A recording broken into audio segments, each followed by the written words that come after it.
जरी नगरपालिकेची निवडणूक असली तर एखाद्या शहराचा चेहरा मोहरा बदलण्यासाठी जे इन्फ्रास्ट्रक्चर लागतं, जी वैचारिक बैठक लागती, जे सगळ्या मूलभूत गरजा लागतात, ते जे काँग्रेसनं त्याची धज्जिया उडवली, फक्त आपल्या मूठभर लोकांना हे पैसे कसे वापरता येतील, कसे निधी आपल्या घरी नेता येईल हे बघितलं.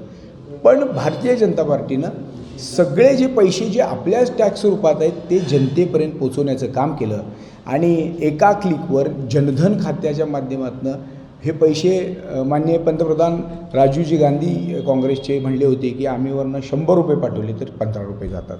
तर आता 15 नाही 100च्या 100 लोकांच्याकडे जायला लागले. महिलांना विश्वास, मुलांना विश्वास, असं सगळ्यांना विश्वासात घेण्याचं काम नरेंद्र मोदीजीने अमितभाई शाहनी केले. महाराष्ट्रामध्ये आमच्या महायुतीचं अत्यंत चांगलं सरकार सुरू आहे.